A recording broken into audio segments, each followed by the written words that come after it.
Hey, what's going on, guys? It is the SMT. Thank you for tuning in to watch this video. And if it is your first time here, consider subscribing to the channel. And if you are returning, welcome back. In this video, I'm going to take a look at a situation that's kind of developing. We're fresh on the heels of one of the states, specifically Mississippi.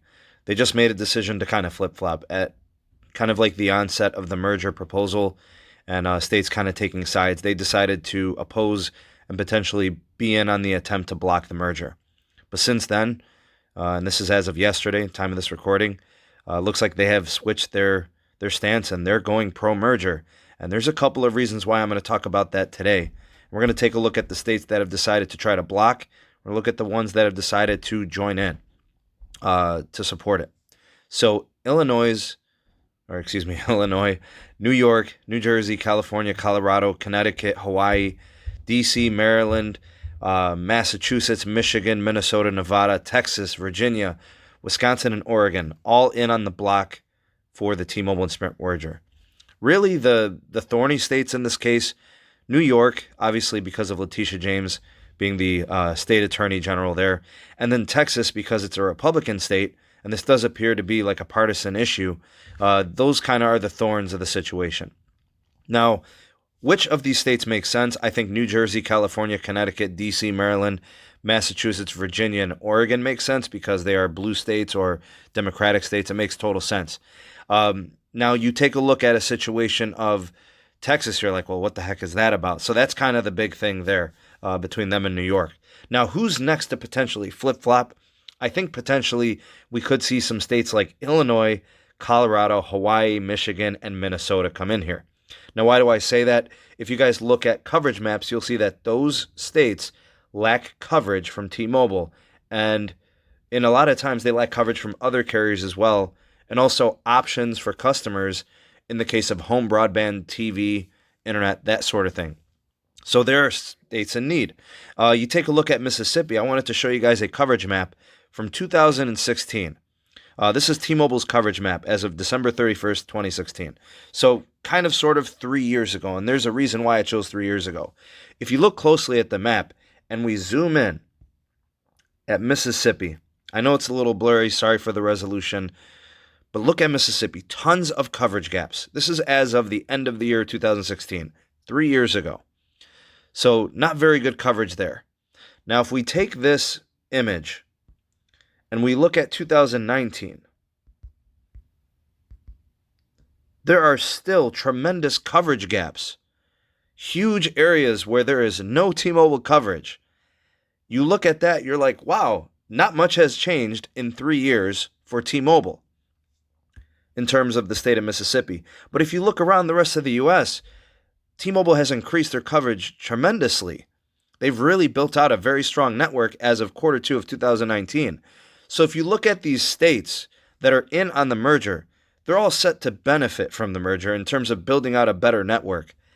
And I say that because a lot of these states lack options, whether it's home broadband or wireless connectivity or TV options. T-Mobile is set to try to disrupt several different markets with the resources from the merger, scooping up market share, adding the capacity in the network with the 2.5 gigahertz band 41 from Sprint. There's so much they can do with it. So why exactly would Mississippi want to do this? Why would they flip-flop, go from a block to supporting it? And this is exactly why. You guys can see it right there. What I want to say kind of probably played out here, and I'll explain more details with it, is Mississippi was able to leverage some commitments from T-Mobile. Some of those commitments include within 3 years of the merger closing, number one, T-Mobile is going to cover 62% of Mississippi in 5G, and that includes general and rural areas in Mississippi. They're also promising download speeds of 100 plus megabits per second. Now take that. That's all within the first 3 years of merger close. Within 6 years of merger close, 92% of the state of Mississippi will be draped in 5G. And that's for the general. 88% of rural populations will be also covered in 5G. So, rural locations in Mississippi, and of course, sound off in the comments section if you're familiar with any of these locations. Amite, Carroll, Choctaw, Covington, Franklin, Greene, Issaquena, Kemper, Lawrence, Marion, Perry, Smith, Tippah, and Walt Hill counties, all in on this 6-year, 92% of state draped in 5G promise. Another thing is they also made a limited price commitment and vowed to decrease pricing as supply increases.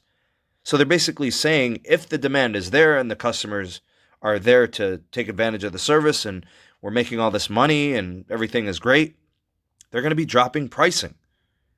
And then the last thing they addressed in this with commitments, jobs. T-Mobile is saying no retail job losses, and they're saying more stores in rural areas, retail stores. So, when you think about, what Mississippi Attorney General Jim Hood has done here, by leveraging his support of the merger for the benefit of his represented people and residents of Mississippi, I feel like he did what he thought was the right thing to do for a state that is lagging in technology and lagging in connectivity and behind when it comes to TV, broadband, 5G, wireless LTE build-outs, their economy, and jobs. So now we have Mississippi joining in with Florida, Kansas, Nebraska, Louisiana, and Ohio in support of the merger. In my opinion, I think Attorney General Jim Hood did the right thing for his state, did the right thing for his people, because in his words, he called Mississippi an internet desert, and he's trying to address that with this move. I think I'll leave it at that. I hope you guys have a great rest of the day. If you could, please like and share this video. Again, if you are new to the channel, go ahead and hit that subscribe button. Also, make sure you hit that notification bell so you never miss an upload from the SMT. And if you want to get more involved with the community here with the SMT Nation, we've got the Discord gang, we've got the Patreon page, we've got links in the description box for both of those. And if you want to help support production here on the SMT YouTube channel, consider supporting with a PayPal share donation, whether small or occasional, is greatly appreciated. Thank you guys for those considerations in advance. I think I'll leave it at that. Again, have a great rest of the day. I am the SMT, and I will see you guys on the next video. Peace.